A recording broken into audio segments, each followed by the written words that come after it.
Good evening, everybody, and welcome to this results presentation for Purple Group. I am delighted to be your host for this evening. My name is Carel.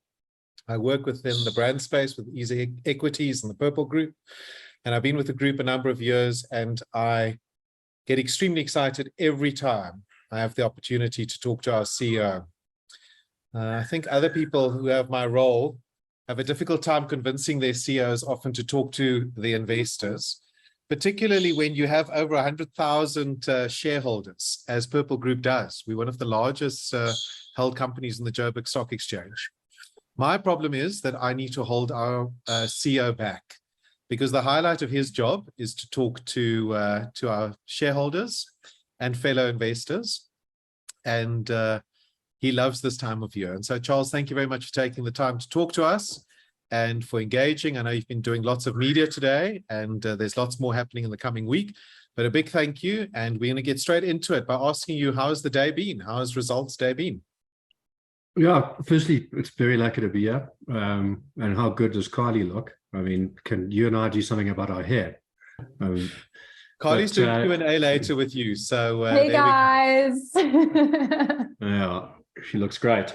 So it's always a privilege to be on with her and with you, and to talk to our investors and shareholders, as you've already noted.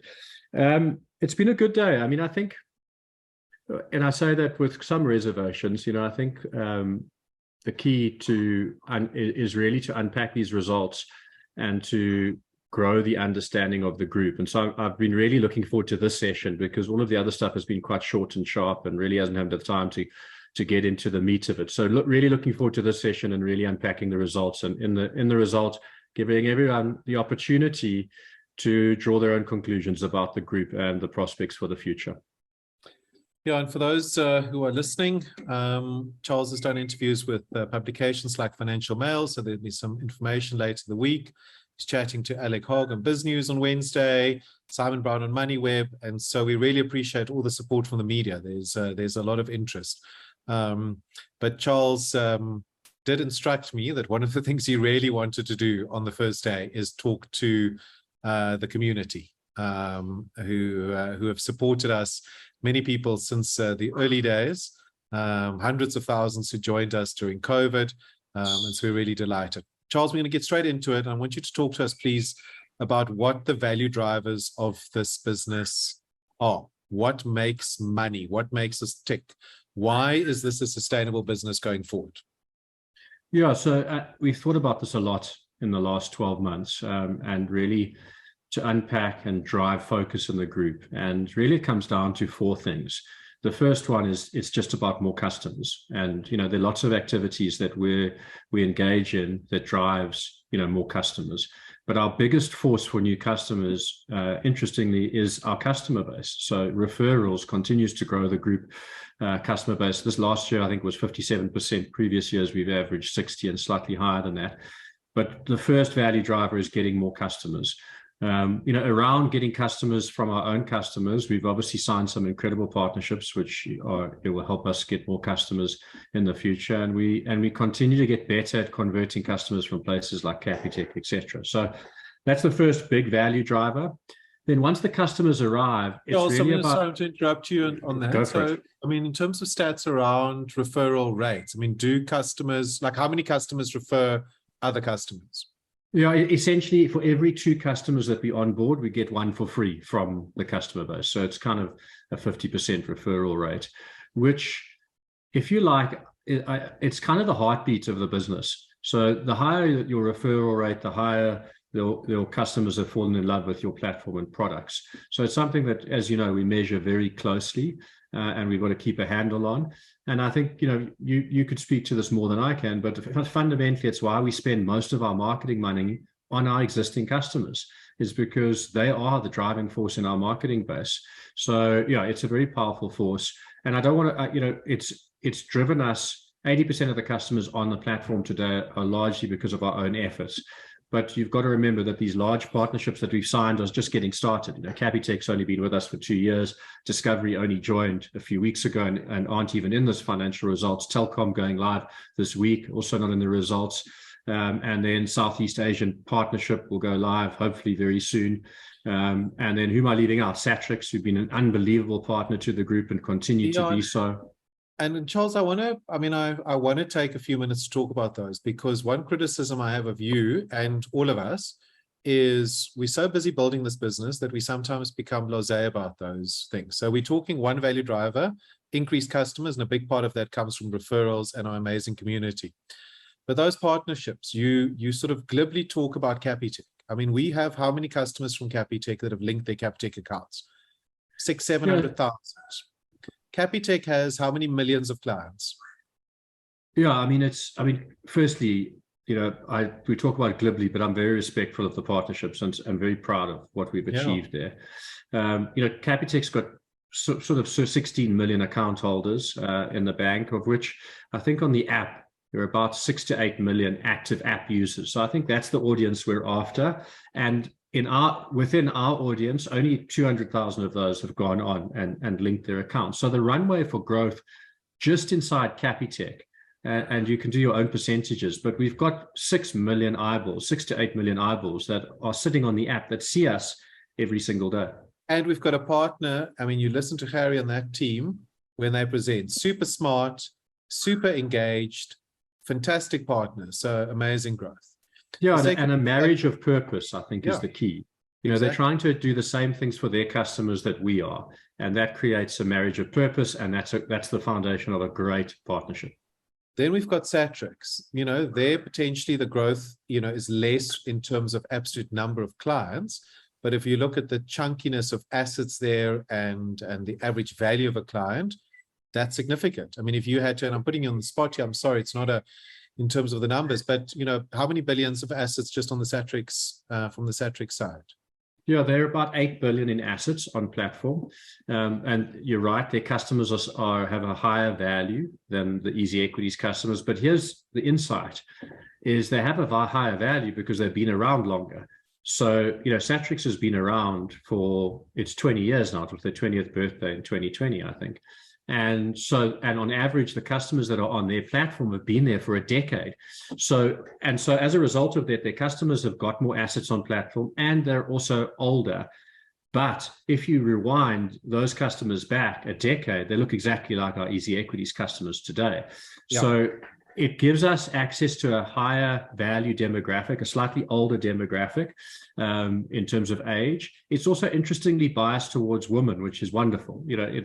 They're the only financial platform I've seen that can rival us on the demographic split in terms of male and female. And I think it's because I know it's because the leadership team there has been centered around women for a long time. And so it's appealed to women to be on the platform.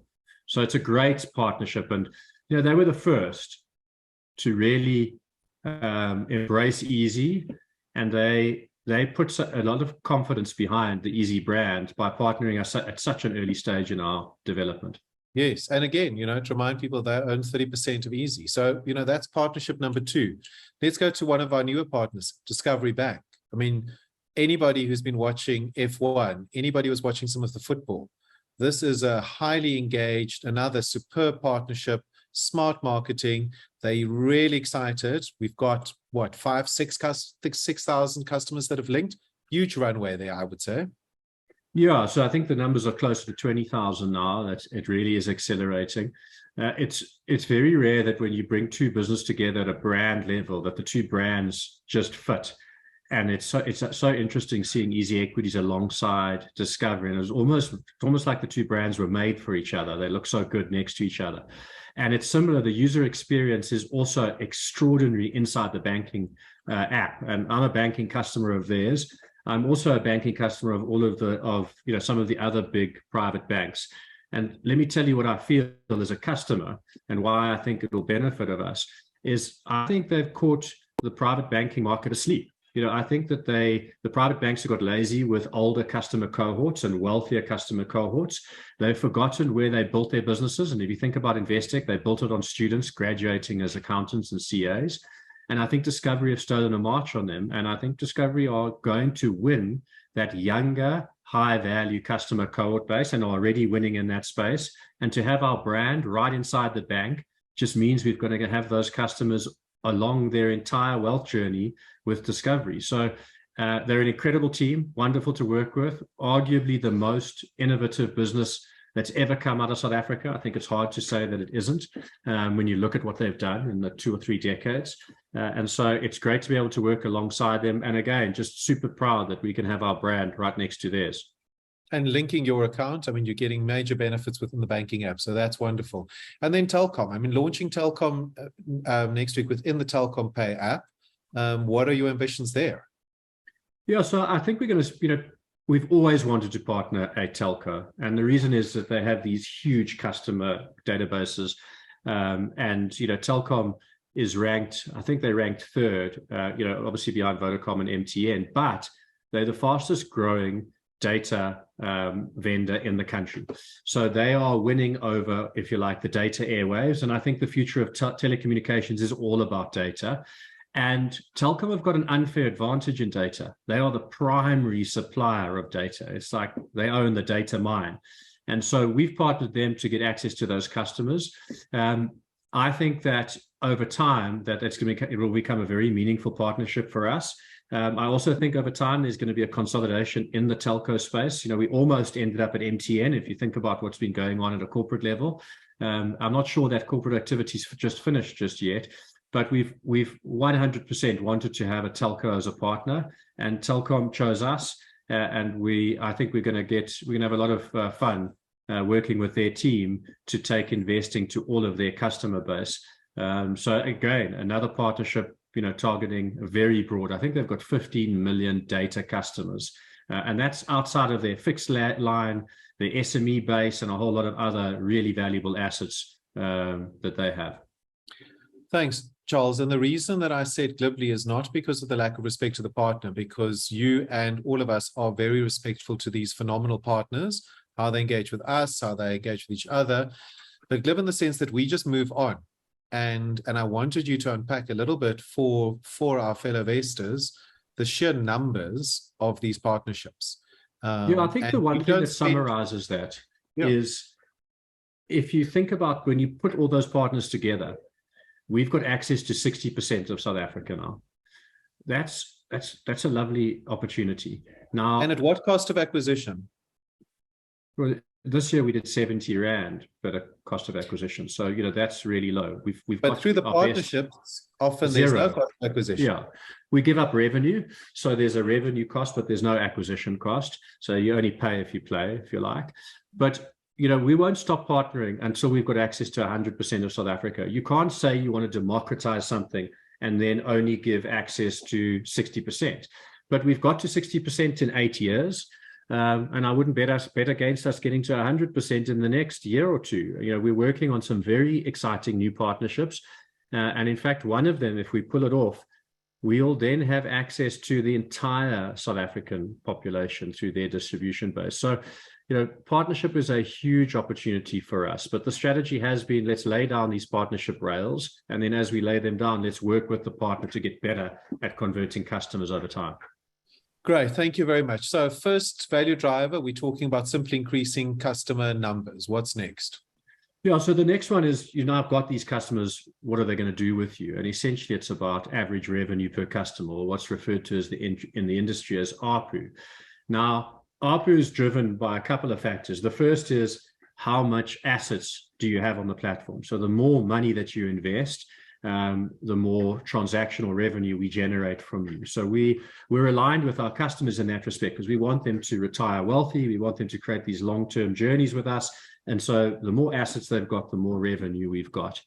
The second kind of lever for ARPU, which is one that started to emerge in the income statement very strongly this year, is additional products. If we can sell you more products and services, then we can extract more revenue out of you. And so for the first time in the income statement, you're starting to see, Easy Properties and Easy Crypto really emerge at increasing the ARPU per customer. And for us, that strength is not only does it increase revenue per customer, but if you do more with us, you're also more loyal, because it's much harder for a competitor to come along and extract you for a single service. So building our products and services helps us grow our revenue, but it also entrenches our customer base, because they now don't do one thing with us, they do 3 things with us. And so, the focus on ARPU has been one that has delivered well in this year's set of results. In the next 6 months, two of probably the most exciting products with respect to ARPU. So when we talk about revenue, the one is easy credit. So, being able to leverage your portfolio by borrowing against it by just 15% to start with. And that'll be done at a rate around prime. You'll be able to borrow at about prime +2. And if you've got 1,000 Rand invested, then you can borrow, 150 Rand and go and either invest that in new shares or do what you like with it. And then the second one, which is life insurance, and it's life insurance that is specifically built for investors. So over the last 8 years, we've really come to grips with understanding the behavior of our customers, and we've created a life insurance product that helps drive the right investment behavior, and at the same time delivers an life insurance product that is much cheaper than the rest of the market, and is also asset aware. So it understands how much you have on the platform versus how big your liabilities are, and rebalances your life insurance based on improvement in assets and reduction in liabilities. So, and those two products, as most of the listeners will know, are much higher margin products. So they will do a lot for ARPU. They're also give us much bigger runways for growth, because suddenly, we've got 1.6 million customers on platform, 800,000 of them active. Suddenly they can start to consume these products and we can earn more revenue out of them. So ARPU is the, that's where I guess the real magic happens for us, because fundamentally, the more money we can extract, the more profitable we can be from our customer base. Thank you. And I think, again, we don't tell this story well enough. So simplistically, ARPU, as you say, how many assets you've got, so how much money do investors put on the platform? So this has not been an easy year in South Africa. It's not been an easy year worldwide. People don't have money lying around. I'm often amused when I see ads, people like, invest. Like, I don't have money to pay petrol, school fees, things like, it's not that easy. What behavior have you seen in terms of easy equities users investing on the platform? How much money do they bring? Do they bring money? Yeah, I mean, look, this is probably the most powerful insight that we have. And it's an unexpected insight. And I think it's one the market almost doesn't want to believe. And I don't say that with any level of arrogance, but all I can tell you is the facts as we've seen them. So we've got 8 years of data now, and I want to go back to that customer cohort just to give you context to this customer base. So 8 years ago, the average age of our customer base was 35, and they were 75% male, 25% female, predominantly Black South Africans. Fast forward 8 years. Average age on the platform is 31, 58% male, 42% female, and 99% Black South Africans. So this is a young customer cohort. But the customer cohorts who started their journey 8 years ago started with, on average, about 10 to 15,000 Rand. And today, 8 years later, they're managing 10 times that on average. So they've grown their assets on platform 10x over the 7 or 8 year period. Every single customer cohort after that, so the 2014 was the first, if you like, cohort graduate. The second one was 2015, 2016, 2017, 18, 19, 20, 21. Every single one of the customer cohorts that have come after 2014 are displaying the exact same behavior with their assets. That's to say, they are all 10xing their assets over a 7 or 8 year period. Now, and essentially the insight is that they are saving about 1 to 1.5 paychecks a year. Now, in the current conditions, this is the first time we've had a recessionary environment. So all of our 8 years of data didn't include, well, the first 7 years didn't include a recessionary environment. So now we've got the opportunity to say, well, how's that different in a recessionary environment? So the first thing is no one has gone away. Everyone is still contributing, but they are contributing at a lower level. And we've asked them why. There are two key contributors or influences that are stopping them from contributing the same amount that they did in the previous year. The first is return to work. So return to work is costing us all money. You know, if you were saving 1,500 Rand a month, which translates to one paycheck at the end of the year, then your return to work is taking pretty much all of that away from you. And then the second influencing factor is we're in a high inflation and a recessionary environment. And so everything's costing more. And so again, there's pressure on your income statement in terms of your capacity to invest. And despite these influences, despite the fact that there is high inflation, return to work, and lower and a recessionary environment, everyone's still pitching up and everyone's still making a contribution. Yeah. Yes, their contributions are smaller, but they're still doing it. And that's why I just want to repeat this, is that resilience and persistency we could never have predicted.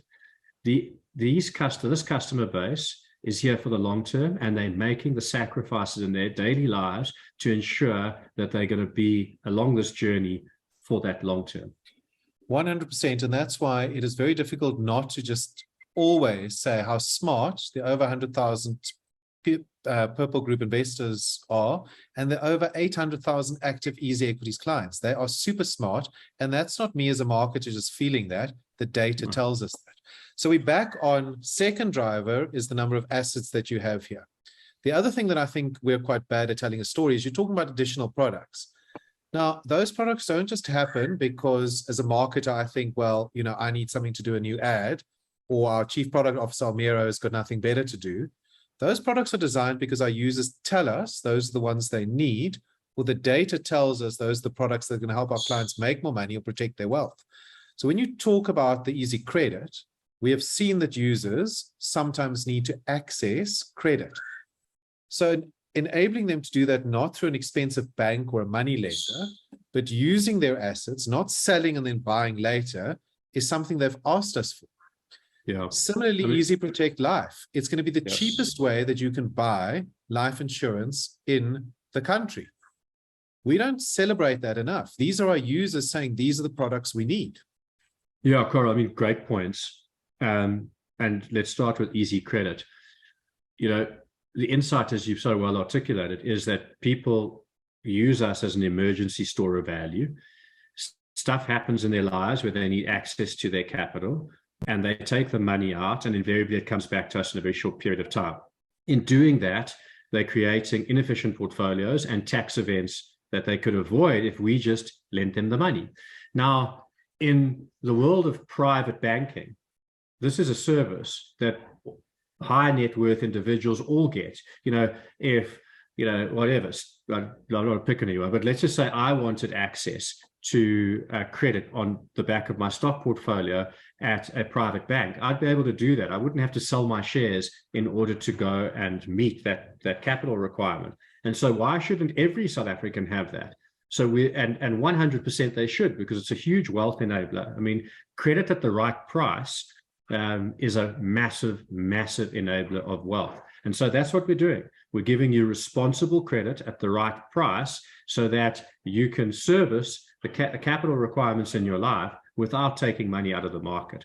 So that's Easy Credit, and 100% it was designed by understanding our customer needs. And anyone who's been a customer for a long time knows we do these big surveys and learn a lot from them every year. The next one will come out in the first week of December. The second one, Easy Life. Life insurance it's been a bugbear of mine, because fundamentally, if you think about the way the life insurance industry is set up, is it's really cheap when you're young and really unaffordable when you're old. And guess what? You need it when you're old. And so invariably what happens is you start to take life insurance out at a young age. And then as you get to my age, and essentially above 45, the actuaries realize, listen, he's in the risk zone now. He's susceptible to cancer or stress or just, you know, doing something stupid. And so it becomes really, really expensive. And so when you desperately need it, invariably you don't have it. And so what we did is we said, okay, well, what do we know about investors that is unique about them? And how can we use that data to create a product that's just much better? So what we know about investors is that they are saving so that they die with assets and not liabilities. And so they don't need life insurance when they die if they achieve their financial goals first. So what we're doing is our life insurance product starts by saying, what are your financial goals and how many assets have you put towards those? What are your current liabilities? And how long do you think it's going to take you to reach your financial goals? And then we sell you a term-based life insurance product that protects you for that entire period, let's say 20 years. The premium is fixed for the entire period, never goes up. And the other thing that happens is that it is asset aware. So as your assets go up, i.e. your liabilities are going down because you've got the gap between your assets and liabilities has gone down, we shift some of the premium into your asset side. So you're no longer buying insurance you don't need. The excess is going into your investment wallet. So that, again, is built on the deep insights of understanding our clients and why they're different. And I can't wait to launch the product. I just wish I was 31 because we're not selling it to, tired 49-year-olds. It's all right. We'll design other products for you. So we're having a conversation around value drivers of Purple Group and why we see this as a sustainable, exciting business. You've mentioned more clients. You've mentioned ARPU. What's next? Yeah, so the next one is much more subjective than objective. It's about trust and increasing trust in everything that we do. Trust is a massive enabler in the group. It's why you refer your friends and family. It's why you place your assets with us. I mean, you must remember, these are people's retirement assets. And so the more people trust us, invariably, the more assets we'll get. And so trust is about ensuring that, there's transparency on our services and products, there's stability and security in our platforms, that our financial reports are easy to understand and read and give you access to all of the information you require to make a judgment call, that our stakeholder communications are done regularly and done with confidence and transparency and professionalism, that our products and services are timeless, also transparent, that our pricing models are fair and reasonable, and that our legal and the legal and compliance framework that we operate in is secure. We have our licenses, and what we do is legal and fair. So trust it's a subjective measure, but fundamentally it's why the business is growing at such a phenomenal rate, and why these assets are ending up on our balance sheet is because people fundamentally trust us. And I think real credit to the marketing team here. Easy Equities is only 8 years, and I believe arguably that we've built the most trusted brand in financial services for our customer cohort. So for these young South Africans, I think we're the most trusted brand for young South Africans. And to have achieved that in such a short period of time it's quite incredible. And it's such a valuable asset to us that we've got to ensure that it just keeps going up. The measure of trust and the confidence with which our customers trust us just got to keep going up. So we've got to do more year on year. Thanks very much. And as much as the marketing team would like to accept the compliment, it gets down to our amazing community. So again, thank you very much, everybody, for joining us. Next value driver. I hope you're going to start talking about costs, because I see they've gone up ridiculously high. And that's not just your exorbitant salary. So surely that's going to come into the value drivers. Yeah, so it's the last value driver, and it's what we call cost to serve. And so, we talk about ARPU, and ARPU is the revenue we generate, and on the other side of the revenue coin is the cost coin, the cost to serve. Cost to serve, if you think about our audience, we're entirely a digital business. So most of the cost to serve sits in engineering and platform and stability and security and bandwidth and scale. But we also have a big human group now. When we started the business, there were only 40 people in the Purple Group. Today, we've got well over 150. In fact, we're approaching 200 people. So and we're not just in South Africa anymore. We've opened an office in the Philippines so that we can target Southeast Asia and operate 24 hours a day. But the key thing for us is that we focus on reducing the cost to serve whilst increasing the average revenue for per customer, because in the result, what that means is that for every year that ARPU increases and costs go down, our customer base becomes more profitable. And that's a huge enabler for growth in the future. The second enabler is if you've got a lower cost to serve than your competitors, you have a massive strategic advantage over them. So if you think about this, we've just talked about 2 new products that we're launching. And you think about my cost to serve as Easy Protect Life is 170 Rand per customer. there isn't an insurance company in this country that can say they have a cost to serve an insurance customer of 170 Rand a year. And there's some very good, smart insurance providers out there. But we've got a strategic advantage of them from day one, because we've got access to 1.6 million people and a cost to serve of 170 Rand, that over the last 2 years, that cost has gone from 350 Rand down to 170 and is likely to go down next year and the year after. So it also gives us a massive competitive advantage. The other thing it does, and I think this is where I think the Purple Group is just extraordinary and deserves a lot of credit. We have been always very frugal with our resources. We've built this group out of scarcity. And as you grow, one of the risks is you become lazy with your capital and lazy with your cost base. And by being laser focused on cost to serve and ensuring it comes down every single year, you ensure that that laziness doesn't creep in and, you know, upset the business model.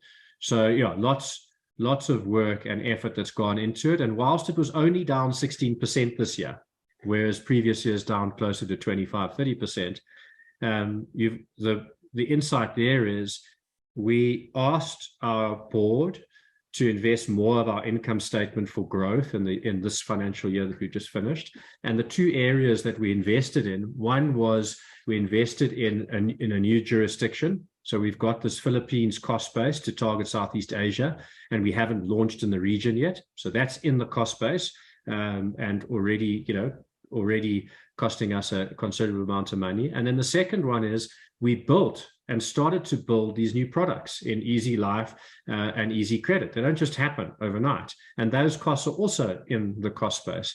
Finally, we also built excess capacity in our systems because we're very confident that the year ahead is going to yield as many customers, and we think more customers, than the last year because of the partnerships that we've just signed and because of the partnerships that are yet to go live in Southeast Asia.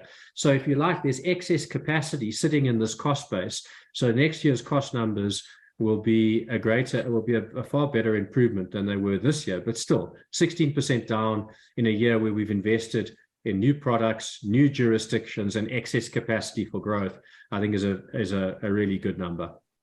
Yeah, so a big shout out to all our operations teammates and client engagement team who assist in driving that cost down and being more efficient.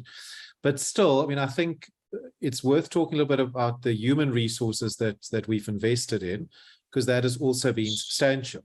So, you know, what are your thoughts around appointing a chief operating officer, appointing a chief risk officer?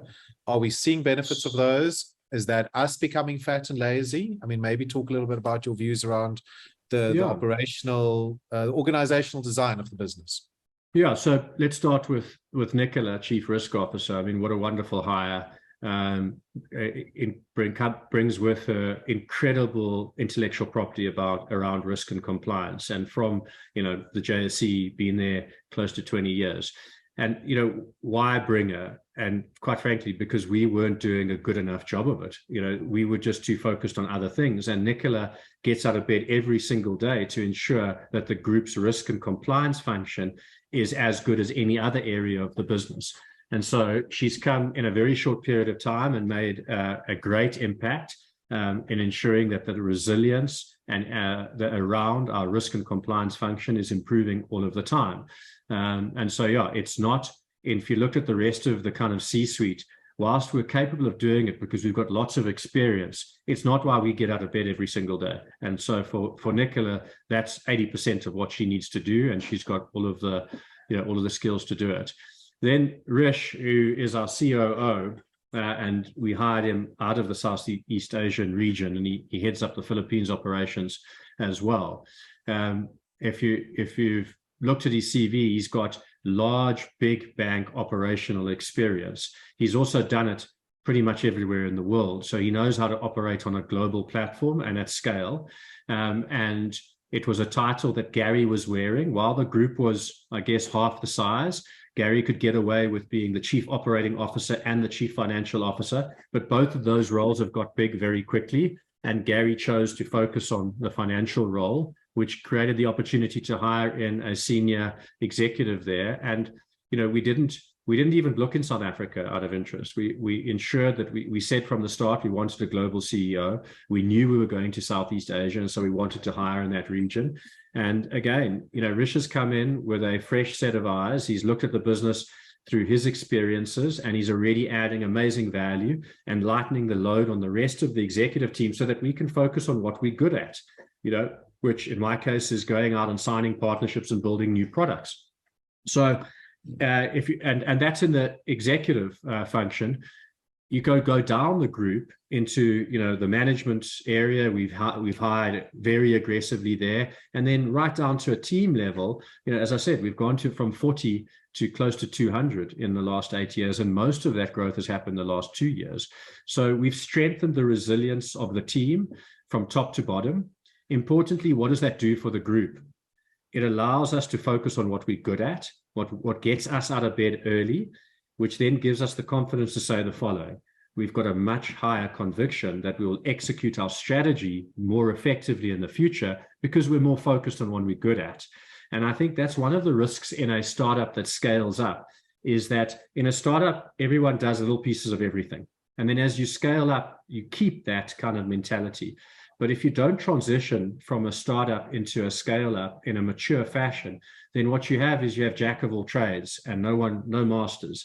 And it's time for us, we've got big enough, fast enough. It's time for us to make sure that the best skills are focused in the best place so that we execute our strategy at the fastest, most uncomfortable pace possible, so that we achieve all of our dreams quicker. And I think it's well put, because every one of those 200 odd people focused on the value drivers that you spoke about.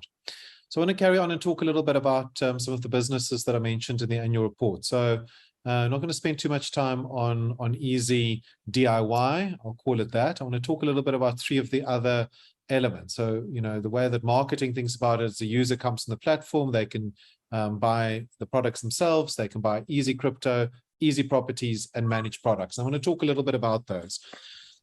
Briefly, just each one of them, because we don't have time to go into detail, but we'll expand more of this in your Financial Mail article, your chat and biz news, and on our own platforms. But let's start with easy properties.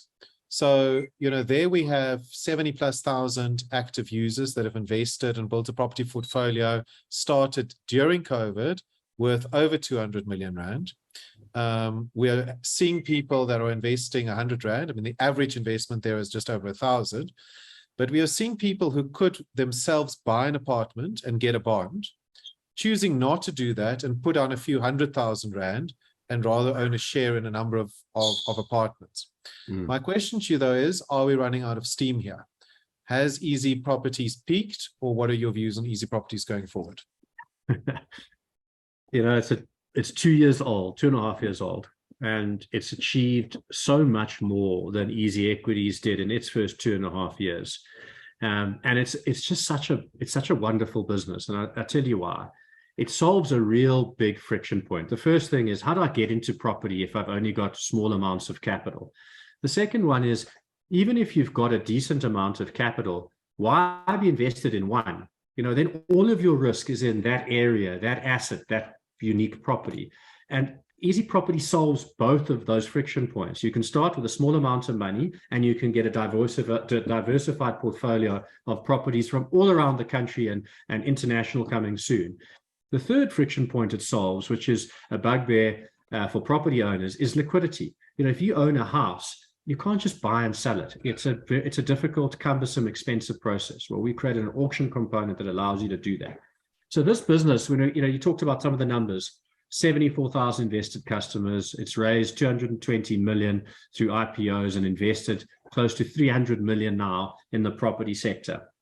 And it's only 2.5 years old. Now, just think about what that business could become. The property market, property market in South Africa is a multi-trillion rand industry. And I have no doubt that we're going to capture a good percentage of those investments because of this diversification, because of this ease of access, and because of this liquidity. The second thing is that if you think about, in the same way that Easy Equities branched into alternative opportunities, what does the property platform bring us? What capability does it bring us that we can leverage to do more? So at the heart of the property platform is the fact that it's crowdfunding. It's sourcing capital from thousands of investors and then investing in unique property opportunities. We'll think about other asset classes that we can do that for. Debt, venture capital. And so Easy Properties, there's no doubt, is going to start to do more things in the future. Crowdfund for alternative opportunities. It could be solar or wind farms or anything like that. The second thing is that the value chain in property, which includes debt, we currently go out, we raise 80% of the capital and we bond 20% of the requirement to pay for the property. Well, why not get into mortgages at some point? If you've got this property platform that is secured by hundreds of thousands of investors and all of these properties need mortgages, maybe we should write the mortgages. So Easy Properties is really just at the start of its journey. It's Easy Equities turning 2.5. And I don't know if I'll be around in 8 years' time to celebrate its, or 7.5 years' time to celebrate its 10th birthday.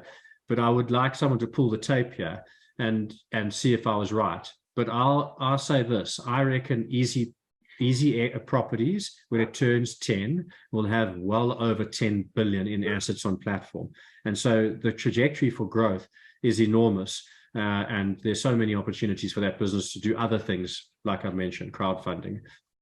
Yeah, and I'm really excited by some of the properties that we've got listed, some great student accommodation in Stellenbosch and others. So let's look at one of the other channels that we offer for people to invest in: crypto. So, Ponzi scheme, waste of money. We've spent millions of purple shares buying this business, altcoins collapsing, end of the world. Or, as hundreds of thousands of Easy Equities users tell us, because they're still investing, particularly in the EC10, there are a number of new Easy crypto clients daily. Where are we headed with this business? Yeah, so look, you have to take a view on crypto and to have confidence in Easy Crypto. And here are my views, which I think are shared very broadly across the group. Crypto is a lasting asset class, and blockchain is a lasting technology that is going to disrupt further. The key about crypto, though, is that nobody's really worked out which one and who's going to win. And so until that gets worked out, there's going to be lots of volatility along the way. And it doesn't feel any different to .com back in 2000, when we were trying to pick Amazon and Google and Facebook and all of those companies back then. And so trying to pick the right coin is a fool's paradise. But fundamentally, we believe that crypto is going to play a meaningful and lasting role in the future of asset classes, financial services asset classes. And right now, crypto is less than 5% of what we do, but already 7-8% of our income statement. And we just think that's going to get bigger and bigger. And I think over the next decade that crypto will be between 15 and 20% of our business. And so there's lots of nice revenue opportunity for growth there. And on the technology side, I think you've got to also understand we didn't just buy Easy Crypto to get access to coins for our customers. We also bought it because we believe in the blockchain technology base. And I fundamentally believe that all assets are going to be held through blockchain in the future. And by purchasing Easy Crypto, we've got all of the technology and experience to be able to put assets on the blockchain. And we did it with that Helium coin for Renogen, and we're going to do it with lots of other asset classes in the future. So, our investment in Easy Crypto is a bet on two things. One, that crypto is going to be a lasting and growing sector of the financial services landscape, and two, blockchain is a technology that's going to disrupt other asset classes, and when it does, we've got that competency inside the group. Well, with a 39% growth in those Tristan, shut up. Easy Crypto clients, 39% growth, I think they all agree with you in everything that you've said, A.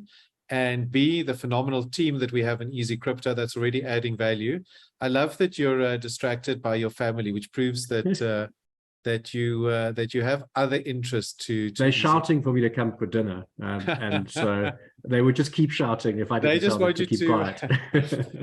But yeah, as I said, it's not just you that have that optimism. The growth in those Easy Crypto numbers and clients, 39%. You can deposit Bitcoin now in Easy Crypto, the number of new products coming. It is a very exciting space. Let's talk a little bit about managed products. I mean, we also aligned interest. We now own 100% of Rise. Easy Crypto, I think people understand, is part of Easy. Easy Property is part of Easy.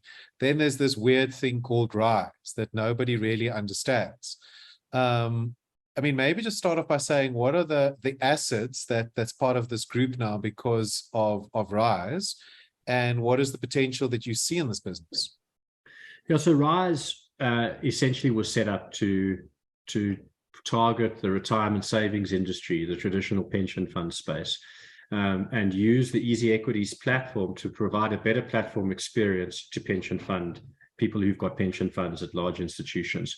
And the retirement savings space is, it's 100 times bigger than your DIY investing space. So for the large part, people outsource their asset management through their pension funds to professional asset managers. And Rise was our entry point into that sector. In a very short period of time, it's done very well. I mean, you saw it. You saw it on the income statement. It was only consolidated for under a month, and it produced about R1 million in profit for the group in just that one, less than a month period. Now that we own 100%, next year's earnings will include 100% of Rise's income contribution. But we like it for a couple of reasons. One, it brings us this capability to go and target the largest sector of financial services investments. Two is it brings a wonderful team and a competency that have been doing this in that sector for a long period of time. Three, there's an asset management capability. So it's not just a platform, it's also an asset manager called Rise Asset Management. And we're going to combine that capability with Emperor Asset Management to create this new asset manager called Easy Asset Management, and essentially set it up to target two types of investors. One, institutional investors, so large pension funds through the Rise platform, and two, retail investors through the Easy Equities platform. So it brings us diverse capabilities and skill sets and access to the largest sector of the investment industry. And we've built the business with professionals who understand the sector, really, really well, because it's not a sector that we've been focused on. We've been very focused on retail and not institutional. So I said it in our results last year. This is, if you like, the sleeping giant in the group. We've been building it nice and slowly, and the platform capability is really impressive, and we've been investing quite heavily in that. I think over the last 3 years, we've invested well over 25 million in this platform capability. And COVID stopped us from selling it because it's a very physical sales experience. You go and meet the pension fund trustees and you convince them of your platform capability and your asset management. But now that COVID is gone, they're out selling. And they've got off to a wonderful start already. I think it's highlighted in the results. They've already, signed 2 new mandates. The year's only 2 months old, which brings in significant assets. And so I think this is a business that our shareholders probably haven't been that aware of, because the story's been around Easy, but it's definitely going to play a much bigger role in the future of the group as we tell the story more. Yeah, and another phenomenal team. And I think it's worth highlighting, just tying in with where we started in terms of increased number of clients. Through a Rise and a pension fund, we've got over 30,000 clients. Cost of acquisition there has been naught. There are not many places that can say that. So Charles, I'm going to wrap up, and then I'm going to hand over to Carly, who's going to ask a few questions that users have been asking. But also to say to people that we'll be editing this webinar and putting it on our platforms for everybody to access.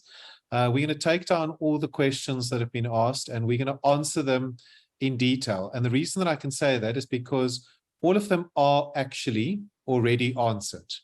All of these questions are answered in the annual report. And so if you think annual reports are boring, go and read ours, because these questions are answered in there. There's some great clarifications that some people are asking, and we'll make sure that we answer all of those. And I commit that we will do so by the end of the week between Carly and myself publicly.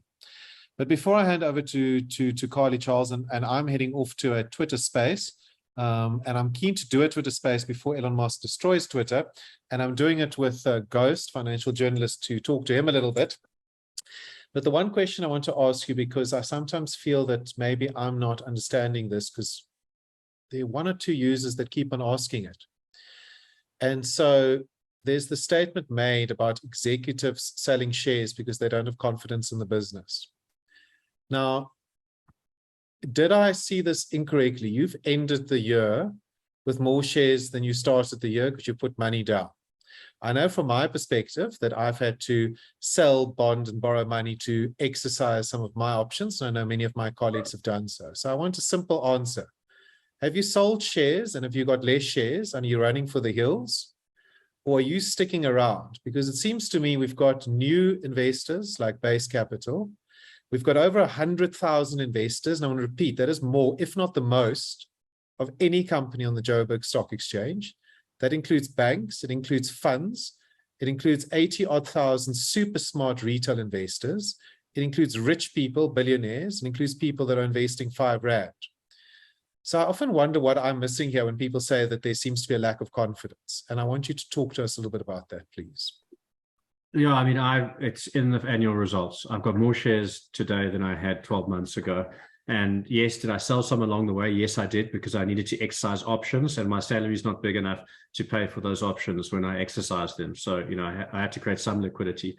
But you're 100% right. Like, the confidence in the group grows year on year. So when I talk to shareholders, and I talk to them a lot, they have greater confidence than they had. They have greater confidence today than they had in the previous year.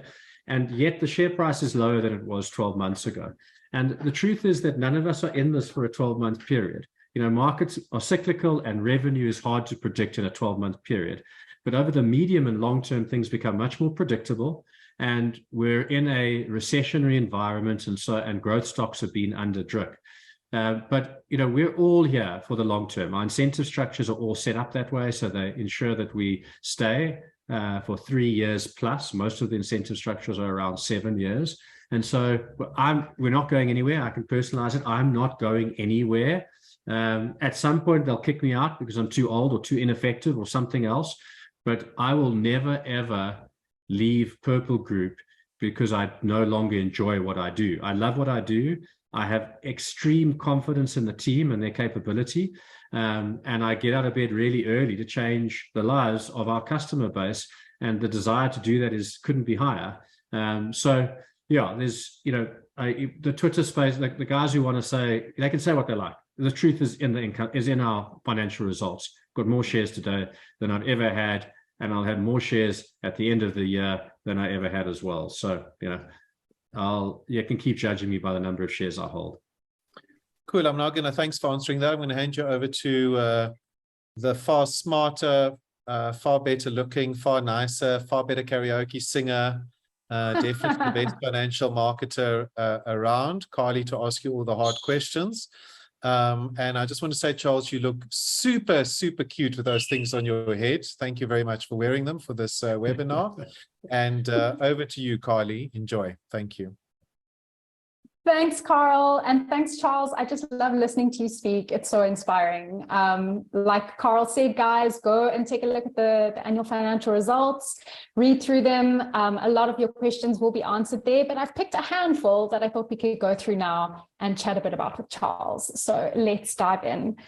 Charles, a lot of people asking about the share price. Why is it dropping? With all these promising things that are coming out about Purple, why do you think it's dropping? And any thoughts on the share price movement?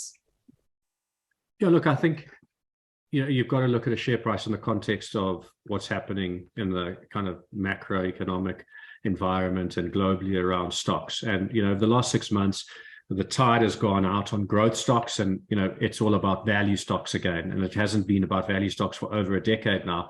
So growth is kind of out of favor, and that's because people want to be in defensive, more defensive stocks that have a higher degree of resilience in terms of predictability of their earnings, whereas growth stocks traditionally have got a much higher volatility of earnings, but also a much higher return profile. So there's no doubt that part of the demise in our share price has got to do with the simple fact that people are disinvesting from growth and putting their money in safer assets, if you like. And that cycle will turn, but who knows when. For now, the cycle's kind of against us. I think the second reason around the share price depreciation is that the share price probably overran a little bit in that, there was a lot of euphoria around our share price. I think we reached R3.50, and I think, it moved too fast. whilst our dreams and aspirations are certainly to be at R3.50, I don't think we were. I think economically, that wasn't a fair representation of the group at that time. And so there was a little bit of, exuberance in the share price that needed to come out.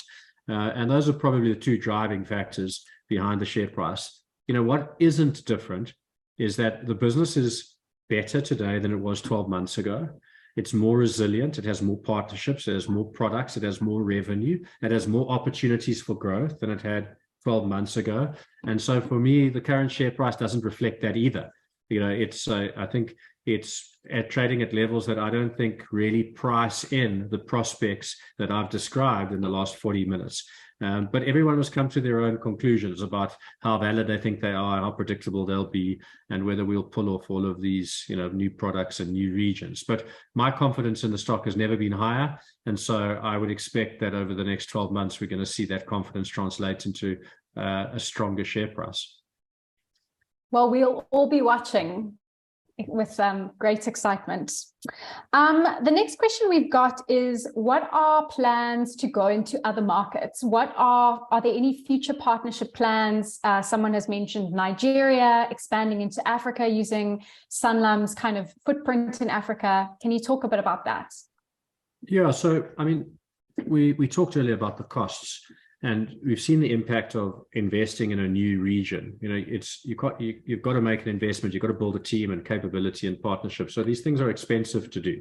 And we've chosen the Southeast Asian region as our primary attack for growth. And the reason for that is, if you take the Philippines and you take a plane trip within, I think, 4 to 6 hours of the Philippines, 66% of the world lives in that region. And that region is demographically very similar to South Africa. It's young, average age is between 27 and 30. They've got much higher employment rates than we do here. So 65% employment, which means there are much more people that are economically active, which gives us a much bigger runway for potential customers. 3 is they all have access to mobile phones and almost free data. It's not quite free, but R2 a gig is the average price of data in the region. So all of the enablers that our customers require to access financial services are all in place. And here's the surprising thing. They don't have access to our products and services. So the competitive environment is very low.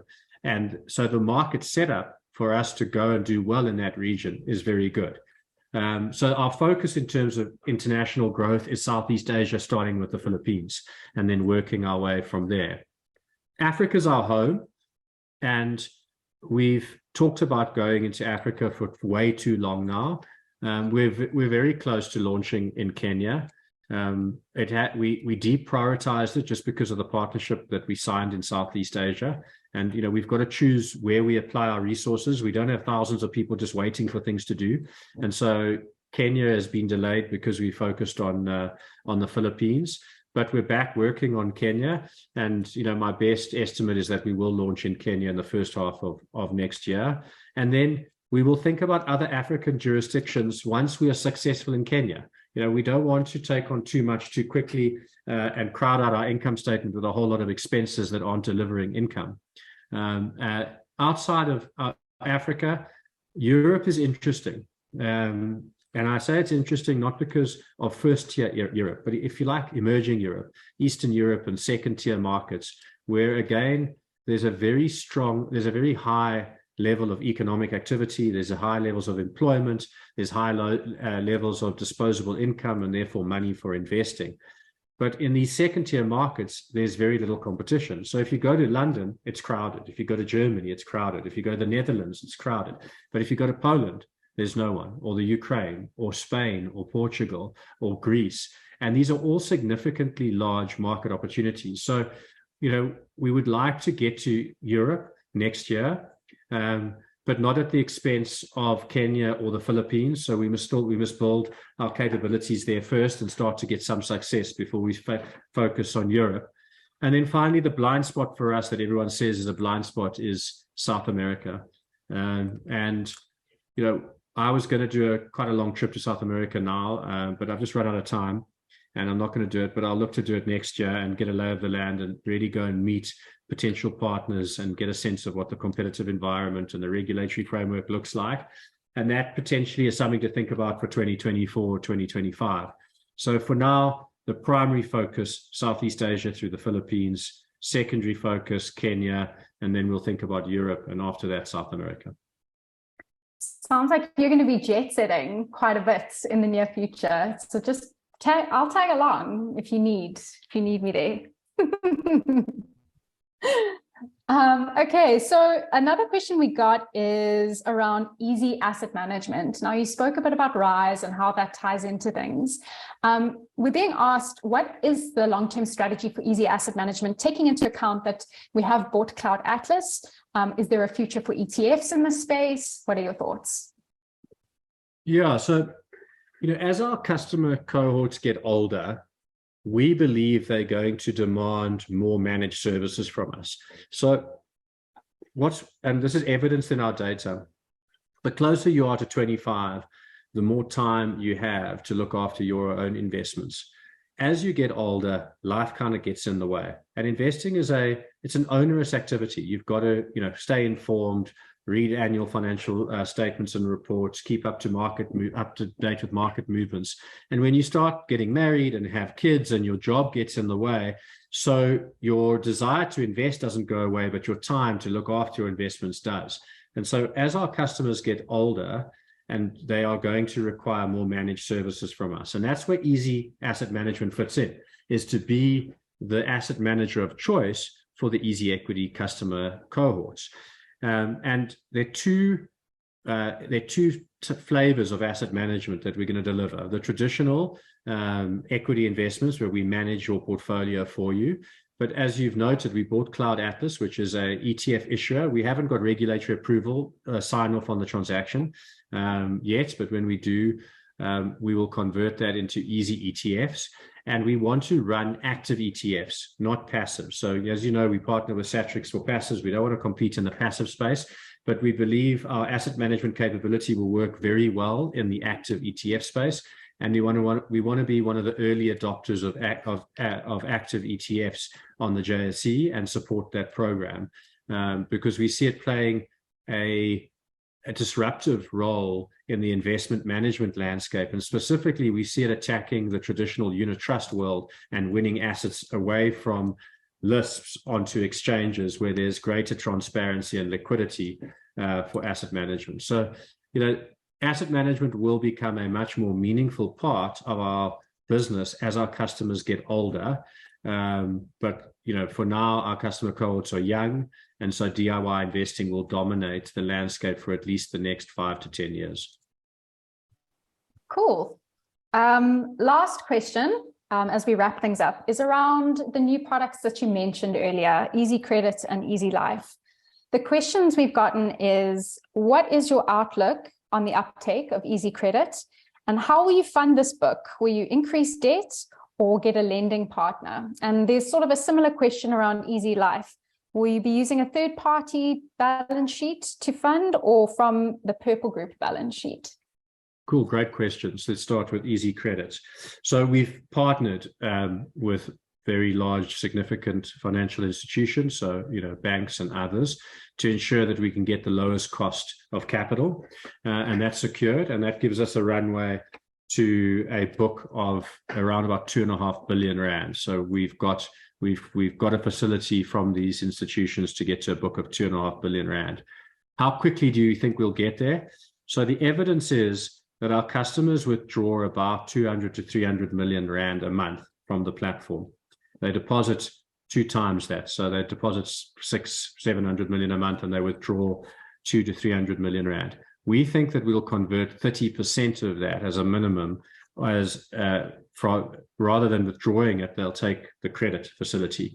And so we think the book will grow at 150 million rand a month, which means that that facility will be big enough to last for 2 years. Now, I think we may have underestimated that, specifically just because of the economic environment that we find ourselves in, where people, if the recession goes on longer, then people are going to want to have access to low-cost credit. They're going to much more, and so then that book might fill up much quicker. But the bottom line is we're not using our balance sheet; we're using bank's balance sheet, and we've secured it at a great rate, and we're delivering it to our customers as a product that we underwrite. On Easy Life, we've partnered, and I don't think it's a secret, so we'll say it out loud. Our partner is Sanlam. That shouldn't come as a surprise to anyone. They're a 30% shareholder in the group. But let me say this, it was a competitive process where the best underwriter won, and that happened to be Sanlam, which was really cool. And so they will underwrite our product. We have partnered their fintech business to deliver the product, which is called Indy. And so we've worked together with Sanlam as the underwriter, Indy, and ourselves to co-create this product that will launch. It may still launch this year, although I think that's probably too ambitious, but certainly it will launch early next year. So we're not using our balance sheet to underwrite life insurance. We're using Sanlam as the reinsurer. Well, there's a lot to look forward to in 2023, it sounds like. So thank you so much for your insights. Guys, thank you for all your questions. As Carel said, we will get back to you on those that we couldn't answer now live. And thanks everyone for joining us. It's been awesome. Thank you so much, Charles. Thanks, Carly. It's been a pleasure. I do want to just say this. One massive thank you to all of you on here, but all of you that didn't pitch up and might watch this later as well. All of our stakeholders have just been incredible in the last 12 months, from, starting with our team and our staff that have just shown incredible resilience and persistency in growing this business, to our partners that just keep growing, marrying our purpose with yours and delivering a product that marries your product aspirations and customer needs and desires has been one of the most exciting things for me this year, and signing more partners up. And then finally, to our shareholders, that growing legion of Purple shareholders. The last 12 months have been disappointing in terms of share price appreciation, but I know that all of you have got the same persistency and resilience that we have in this business, and the same confidence that we have for the long term.